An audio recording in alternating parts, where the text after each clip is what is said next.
Karen wants to be Cinderella for Halloween this year because Cinderella is blonde in the Disney movie. Karen says she doesn't know if Cinderella wears glasses or not. No, Karen. Cinderella doesn't wear glasses in the movie.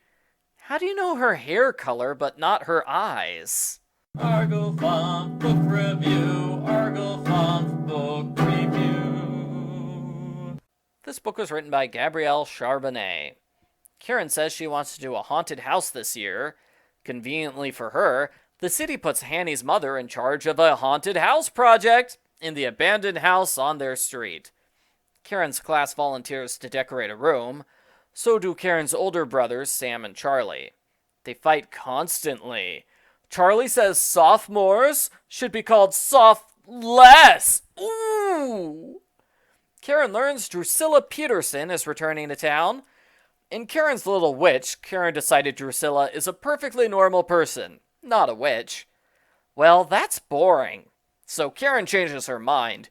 She decides Drusilla's a witch in training. That's totally different from being a witch, right? Druscilla is visibly annoyed when Karen suggests she's a creepy evil monster. When the haunted house is empty, Karen hears wolf cries and a slamming door. She screams and runs away. The next time, she's frightened by spooky laughter. Who knew there are spooky sounds in haunted houses? The witchy next-door neighbor says there are bats in the chimney. She starts a Save the Bats campaign to get all the bats out before the haunted house starts. Huh. Why don't they want real-life bats in the haunted house? Wouldn't that make it extra spooky? Dad talks about the bat campaign at dinner. Karen repeatedly insults Mrs. Porter to the point where Dad almost sends her to her room. He punishes Karen so rarely in this series, that's a pretty big deal for him. Later, Dad buys bat houses to help the bats. When Karen tries to complain, Dad, Elizabeth, and Christy all interrupt her.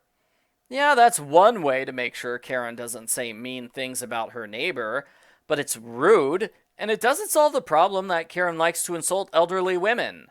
Maybe you could get her to behave in a different way. Karen goes to Pembroke's party store and buys a Cinderella costume. But uh-oh, Druscilla also got a Cinderella costume from there. Karen screams and stamps her foot because no way could someone else have the same costume as her. Christy watches Karen's temper tantrum, but she doesn't try to interfere because she's kind of focused on other stuff. Christy is not going to win Babysitter of the Year with that attitude. The next time Karen's at the haunted house, she hears howling and screaming. Sam thinks Charlie is making the noises, while Karen blames Druscilla. This is the third time we've heard spooky noises from upstairs. Has anyone bothered to actually go upstairs and check it out? I bet one of the kids accidentally left a spooky noisemaker on or something. Someone puts a bucket of ashes on top of the doors. When Sam opens the door, the ashes fall on his head. The same thing happens to Charlie and Karen. Karen marches to Drew's house to confront her, but it turns out she's innocent. Drew has been bedridden all weekend. Karen apologizes for suspecting Druscilla. The girls agree they can both be Cinderella for Halloween, since their costumes probably won't match. You both bought the costume from the same store. I'd say it's highly likely they'll be the exact same costume. Luckily it's not. Karen is Princess Cinderella, while Druscilla is Servant Girl Cinderella. I'm honestly surprised Druscilla didn't dress as Drusilla. The lights go out in the haunted house. Karen suspects Sam is guilty until she learns Sam has an alibi.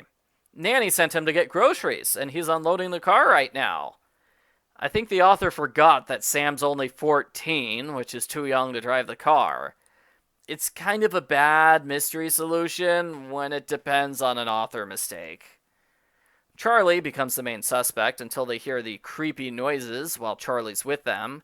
Charlie examines the attic.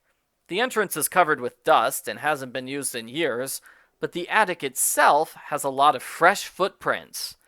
Clearly, there's a hidden entrance to the attic, but Karen decides it's a ghost! Nancy points out that it makes no sense for a ghost to leave footprints part of the time, but Karen ignores her. On Halloween, Karen and her friends hide in the attic in order to catch the ghost red-handed. It turns out that Sam and Charlie are both the ghost. That is, they both made spooky sounds in the haunted house. Sam's the one who found the hidden passageway to the attic, and he did more scares than Charlie, so I would say he's the main culprit. They're responsible for the bucket of ashes on the doorway trick. It's just a coincidence they both did the exact same trick at the exact same time. What a weird coincidence. But who put the ashes on the doorway to Karen's room? We never find out. The book jokingly suggests that Druscilla did it, but she couldn't have because she was bedridden at the time. Did Karen forget that? The end. Post-book follow-up. Here's the Karen drinking game. Mostly she complains about the next-door neighbor. While this book isn't bad, it's not very good either. It's a waste of Druscilla, who was more interesting in her original book. Here, she's kind of bland. In her defense, she spent most of the book sick. A fake-out suspect in the mystery is Bobby Gianelli. He scares Karen with a plastic spider in Chapter 8. Then he just sort of disappears from the suspect list without any fanfare. There's a scene where Karen and her friends meet in order to brainstorm ways to catch the culprit. This scene is 1 paragraph long, and it's blocked off by blank lines. I thought that was weird. It's almost like there was originally a multi-page scene here, but it was written out of the book.